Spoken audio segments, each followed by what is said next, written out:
Subscribe करें और देखें एक दिल दहला देने वाली हॉरर स्टोरी। बिना घबराए बेल आइकन दबाना न भूलें।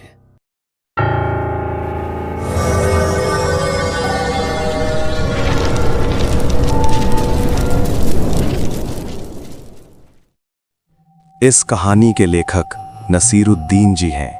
कुछ घर बाहर से बिल्कुल नॉर्मल दिखते हैं, लेकिन कभी-कभी उनकी दीवारों में कुछ ऐसा छुपा होता है जो हमारी सोच से भी कई ज्यादा डरावना है। ये कहानी दुनिया के सबसे मशहूर पैरानॉर्मल इन्वेस्टिगेटर्स एड और लोरेन वॉरेन के एक ऐसे केस की है जिसे वो अपनी लाइफ के सबसे खतरनाक केसेस में से एक मानते थे। The Donovan family haunting. Tad और एलन डॉनोवन अपने बच्चों के साथ रिसेंटली एक नए घर में शिफ्ट हुए थे। एक अच्छी लोकेलिटी में एक आम सा दिखने वाला घर। शुरुआत के कुछ महीने सब कुछ एकदम नॉर्मल था, पर 19 इयर्स की पैटी डॉनोवन को नई लोकेलिटी में एडजस्ट करने में दिक्कत हो रही थी। पैटी के ज्यादा दोस्त नहीं थे और उसके मॉम डैड उस पर और उसके छोटे भाई पर बहुत सख्ती रखते थे। अपने अकेलेपन को दूर करने के लिए पैटी एक उइजा बोर्ड घर में ले आई। उइजा बोर्ड एक खतरनाक गेम था जिससे आत्माओं से बात की जा सकती थी। पैटी ने उइजा बोर्ड से पूछा कि क्या कोई आत्मा उसे सुन सकती है, तो उइजा बोर्ड का प्लंचेट तेजी से यस पर चला गया। पैटी ये देखकर और क्यूरियस हो गई और उस आत्मा से अलग अलग सवाल पूछने लगी। पैटी को पता चला कि वो आत्मा एक 19 इयर्स के लड़के की है। पैटी ने उससे पूछा कि क्या वो उसका फ्रेंड बनेगा, जिस पर उस लड़के की आत्मा ने यस में आंसर दिया और वो प्लंचेट BOYFRIEND यानी बॉयफ्रेंड पर चला गया। फिर वो आत्मा पैटी की तारीफ करने लगी। उस आत्मा ने कहा कि पैटी दूसरी लड़कियों से ज्यादा सुंदर है। धीरे धीरे हर रोज पैटी उससे बात करके खुश हो जाती थी और वो सच में उस लड़के की आत्मा को अपना बॉयफ्रेंड मानने लगी। और फिर एक दिन पैटी ने उस आत्मा को उसके सामने आने के लिए कहा। जैसे ही ये हुआ, पैटी के कमरे की लाइट्स फ्लिकर करने लगी, लेकिन पहली बार प्लंचेट में नहीं हिला। और उस दिन के बाद डॉनोवन फैमिली के लिए सब कुछ बदल गया। घर में अजीबोगरीब चीजें शुरू हो गईं। रात के सन्नाटे में जब सब लोग सो रहे होते थे, दीवारों के अंदर से जोर जोर से ठक ठक की आवाजें आने लगी। ये आवाजें किसी पाइप या पड़ोसी की नहीं थी, बल्कि फैमिली मेंबर्स को ऐसा लगता था जैसे कोई घर की दीवारों के अंदर से उनसे कुछ कह रहा हो। एक रात जब सब लोग बैठकर डिनर कर रहे थे तो दीवार पर लगी फोटो अचानक नीचे गिरकर टूट गई। अगली सुबह जब मिस एलन डॉनोवन उठी तो घर की लगभग सभी दीवारों पर खरोंचें थीं, जैसे किसी ने उन्हें रात भर बैठकर स्क्रैच किया हो।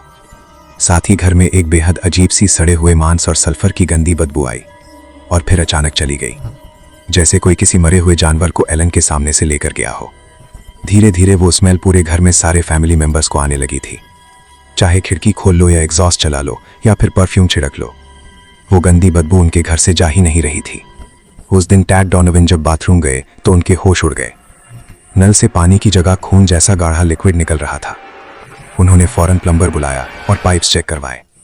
प्लम्बर के हिसाब से वो पुराने पाइप्स की जंग का लाल रंग था। उस समय तो प्लम्बर उसे ठीक करके चला गया, लेकिन फिर ये बार बार होने लगा और घर में हर एक मेंबर के साथ होने लगा। घर के हर नल से वो लाल गाढ़ा लिक्विड निकल रहा था। अब तक जो बस आवाजें और बदबू थीं, वो धीरे धीरे और खतरनाक चीजों में बदलती जा रही थीं। मार्च 31, 1974 की रात सब फैमिली मेंबर्स ड्राइंग रूम में टीवी देख रहे थे, जब पूरे कमरे की लाइट्स अचानक से फ्लिकर करने लगी और टीवी अपने आप बंद हो गया। एक 6 फुट लंबा 100 किलो भारी ड्रेसर जमीन से हवा में उठा और घूमने लगा। कुर्सियां और तस्वीरें हवा में तैरने लगी। एक काले साई ने पूरे घर की दीवारों को घेर लिया था और घर में एक अजीब सी गुर्राने की आवाज गूंजने लगी। टैड डर के मारे पूरी फैमिली को लेकर होटल में रहने चला गया, लेकिन वहां भी लाइट्स जलबूझ होने लगी और चीखने चिल्लाने की आवाजें आने लगी, जिस वजह से होटल मैनेजर ने उन्हें निकाल दिया। जब वो वापस घर आए तो घर पूरी तरह तबाह हो चुका था। घर के कालीन और बिस्तरों पर क्लीनिंग फ्लूइड्स, शराब और परफ्यूम गिरा हुआ था और दीवारों पर गंदी गंदी गालियां लिखी हुई थी। पड़ोसियों ने भी घर के अंदर से गुर्राने और चीखने की आवाजें सुनी थी, लेकिन किसी को कुछ समझ नहीं आ रहा था कि ये सब क्यों और कैसे हो रहा है। जब हालात कंट्रोल से बाहर हो गए तो टैड डॉनोवन ने पैरानॉर्मल इन्वेस्टिगेटर्स एड और लोरेन वॉरेन को बुलाया। एड और लोरेन वॉरेन दुनिया के सबसे फेमस पैरानॉर्मल इन्वेस्टिगेटर्स थे। उन्होंने कई खतरनाक हॉन्टिंग के केसेस सॉल्व किए थे। एड और लोरेन जब डोनोवन फैमिली के घर पहुंचे तो उन्होंने घर में कदम रखते ही कहा कि वहां का माहौल दम घुटने वाला है। एड वॉरेन ने दीवार पर 2 बार नॉक किया तो जवाब में एड को दीवार से भी 2 बार नॉक की आवाज आई। घर में वो गंदी बदबू अब भी आ रही थी और नल से अभी भी वही लाल गाढ़ा पानी निकल रहा था। इन्वेस्टिगेशन के दौरान लोरेन को पैटी के कमरे के पास एक बड़ा सा काला साया हवा में फ्लोट होते हुए दिखा। उसकी आंखें लाल थीं और लोरेन उसे देखते ही बहुत कमजोर महसूस करने लगी, जैसे कोई उससे उसकी एनर्जी खींच रहा हो। तभी वहां एड आ गया और वो साया गायब हो गया। घर में बच्चों ने बताया कि उन्होंने कई बार एक काले साये को अपने बिस्तर के पास खड़ा देखा है, बल्कि मिसेस डोनोवन ने भी कई बार उस काले साये को किचन में महसूस किया है। वॉरेन्स ने प्रेयर्स और अपने रिचुअल शुरू कर दिए, लेकिन जब भी वो प्रेयर्स और रिचुअल स्टार्ट करते, घर की दीवारों में जोर जोर से ठक ठक शुरू हो जाती। उनकी कैंडल्स और दिए अपने आप बुझ जाते। वो जो भी आत्मा थी वो नहीं चाहती थी कि वॉरेन्स वहां पर हों। हमले बढ़ने लगे। एक रात जब मिस डोनोवन सो रही थी तो उन्हें ऐसा लगा कि जैसे कोई अदृश्य हाथ उनका गला दबा रहा हो। जब लाइट चलाई गई तो उनकी छाती पर खरोंचों के निशान थे। वॉरेन समझ गए थे कि ये सिर्फ एक हॉन्टिंग नहीं है, बल्कि एक इन्फेस्टेशन है। इन्फेस्टेशन का मतलब था कि वहां कोई भटकती हुई आत्मा नहीं, बल्कि एक डेमोनिक, एक शैतानी शक्ति है जो पूरे परिवार को नुकसान पहुंचाना चाहती है। लोरेन ने यह भी बताया कि ये आत्मा इस घर से अटैच नहीं है, इसलिए वो होटल में भी उनके पीछे आ गई। साथ ही लोरेन ने यह भी कहा कि आत्मा अपने आप नहीं आई है, बल्कि इसे घर के किसी मेंबर ने खुद इनवाइट किया है। और तब पैटी ने सबको उइचा बोर्ड के बारे में बताया। वॉरेन्स को समझ आ गया था कि वो आत्मा किसी टीनेज लड़के की नहीं है, बल्कि एक बहुत खतरनाक एंटिटी की है जो पैटी से झूठ बोलकर उसे मैनिपुलेट कर उनकी लाइफ में घुस आई है। एग्जॉर्सिज्म ही सबसे बचने का एक आखिरी तरीका था।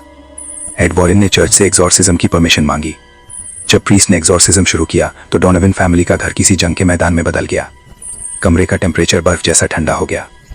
दीवारें हिलने लगी, अजीब आवाजें आने लगी और कई खिड़कियां अचानक टूट गईं। उस समय पूरे परिवार ने वही काला साया देखा। वो उनके सामने आ गया था और बेहद भयानक लग रहा था। अचानक पैटी हवा में उड़ने लगी। वो काला साया पैटी में समा गया और पैटी की आंखें लाल हो गईं। जैसे जैसे एग्जॉर्सिज्म हुआ, पैटी दर्द में चीखने लगी और फिर वो एकदम से उड़ती हुई 5 फीट दूर दीवार पर जाकर लगी और बेहोश हो गई। घर में एकदम से सारी आवाजें बंद हो गईं। नलों से पानी साफ आने लगा। जब पैटी की आंखें खुली तो वो बिल्कुल ठीक थी। एग्जॉर्सिज्म पूरा हो चुका था। आज भी डोनोवन फैमिली का वो घर वहीं खड़ा है। नए लोग वहां रहते हैं, पर जिन लोगों ने उस डर को जिया उनके लिए वो कभी खत्म नहीं हुआ। अगर आपको भी ऐसी कहानियों से डर लगता है तो याद रखिए, कभी कभी कुछ दरवाजे हमेशा बंद ही रहने चाहिए। अपने घर में पुरानी चीजें लाने से पहले हमेशा सोच लेना चाहिए।